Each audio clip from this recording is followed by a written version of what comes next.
What's expected to be the issue to make the most headlines in next year's legislative session could be getting broad support statewide. Because in their cost-benefit analysis, the pros outweigh the cons. A new survey breaks down the numbers, but our reporting shows some contradictions.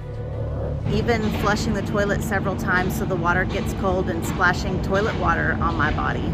Dealing with heat in Texas prisons, an ongoing lawsuit pushing for air conditioning at facilities across the state.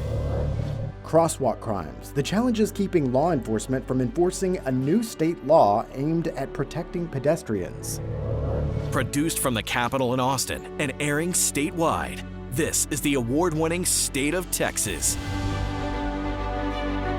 Hello and thank you for joining us. I'm Josh Hinkle. 3 weeks after Hurricane Beryl left millions of Texans without power, state lawmakers grilled CenterPoint Energy CEO Jason Wells. More than 2 million of CenterPoint's customers lost power, some for as long as 2 weeks. Tensions are still high across a hot Houston as people call for accountability. Our Ryan Chandler reports from Houston. At Frenchie's Fried Chicken in the 5th Ward, CenterPoint sucks to me. Frustration fuels the crowd. Still charging people even though their power was out. Businesses like this closed for days, while power poles lined the streets. Their workers left to dark homes, as hot as the kitchen. In the heat, sleeping at night with heat, no way of relief. I don't love the struggle that I see people having and that I have. Houstonians have lingering struggles and burning questions. CenterPoint's leadership faced some of that anger in Austin. I don't see how you overcome the public perception that you have prioritized your profits over people. CenterPoint here was betting on the come and lost. And because you lost, we all lost. CEO Jason Wells taking responsibility as his company asks customers to foot the $1.8 billion bill for recovery, proposing a 2% rate hike for the next 15 years. What is very clear is the critical aspects of our restoration efforts were not at the high standards we expect of ourselves, let alone what the public expects of us. This is unacceptable and it will change. But what does that change look like? Lieutenant Governor Patrick says CenterPoint should bear the burden, asking regulators to force the company to pay $800 million for generators currently financed by ratepayers. Houston grateful for cooler homes, but hoping the state keeps the heat on CenterPoint. I'm a Texas born and raised young man. I love it here. Houston is my city. I just hope that they can do something better with the system. Ryan Chandler, State of Texas. On her second trip to Texas in a month, Vice President Kamala Harris met with Mayor John Whitmire and other city officials for a briefing on recovery efforts from Hurricane Beryl. Her visit ended with a keynote speech at the American Federation of Teachers' 88th National Convention. And just this week, Harris was in Houston again, this time attending the funeral of Congresswoman Sheila Jackson Lee, where she delivered the eulogy. Jackson Lee passed in mid-July after a battle with pancreatic cancer. Meanwhile, President Joe Biden in Austin at a ceremony for the 60th anniversary of the Civil Rights Act. He's now seeking to cement his legacy during his last months in office. Joining us for some insight is our Matt Grant. Thank you for being here. Thank you for having me.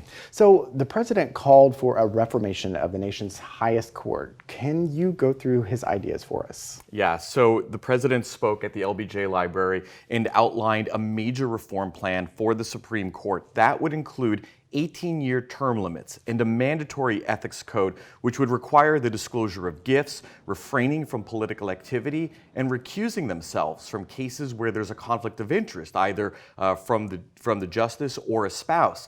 Biden, who served on the Senate Judiciary Committee, said he felt compelled to call for change following what he called extreme decisions handed down by the 6-3 conservative majority, including the overturning of Roe and giving former presidents some immunity from prosecution, something he wants Congress to do away with through a constitutional amendment. I have great respect for our institutions and the separation of powers laid out in our Constitution. But what's happening now is not consistent with that doctrine of separation of powers. Extremism is undermining the public confidence in the court's decisions. So Matt, what chance is there these reforms will go through, and what does the rest of his term look like? Well, simply put, it's probably not very likely that it's going to get done. Biden's lame duck status in a divided Congress makes it next to impossible. House Speaker Mike Johnson has already called his Supreme Court proposal dead on arrival, but the president is pushing ahead. He did negotiate just days ago a major prisoner swap with Russia. The White House will also be looking to arm Ukraine, broker a peace deal in Israel, on top of a wish list of domestic priorities that experts say will be tough to pass because Republicans don't really want to hand the president any victories, especially in an election year. All right, Matt, thank you very much. The federal government is calling on Texas to make changes or face consequences over how it treats children in state custody. This week, the Department of Justice issued a scathing report after nearly 3 years of looking into 5 state youth facilities. Investigators say they found a pattern of abuse, excessive use of force, a lack of essential services, and discrimination. They all came after 2 advocacy groups filed a complaint asking for the feds' help. My hope is that this is a wake-up call, that we really need a system change, and that what we're doing isn't working. The Texas Juvenile Justice Department responded to the findings. Its statement read in part, "We are continually working to improve our operations and services to the youth in our care and the communities of Texas we protect." Keeping inmates safe and putting full air conditioning in Texas prisons is what an ongoing lawsuit is asking. Inmate advocates this week asked a federal judge to declare the state prison system's lack of air conditioning as unconstitutional, cruel, and unusual punishment. They say temperatures inside can get about 120 degrees, leading to hundreds of deaths in recent years. One woman who was incarcerated back in 2020 says staff tried to hide the inside temperature by putting tape over the thermometer.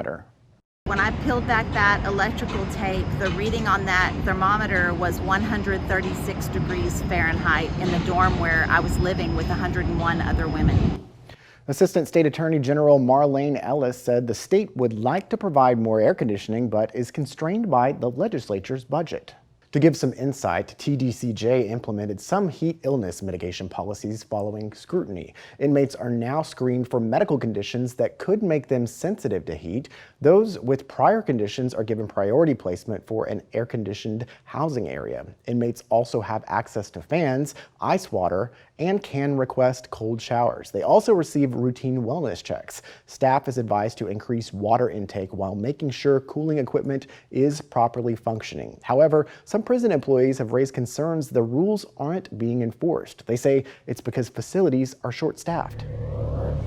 I remember thinking, he's not stopping, he's not stopping. A new state law meant to punish people who hurt or kill others in a crosswalk might be tough to enforce. We take a closer look at the challenges as families across Texas reach out to us with their stories. Roughly 2/3 of Texans support school vouchers or ESAs. Concerns and contradictions among Texas voters. The new poll revealing just how many Texans support letting parents pay for private school with public money.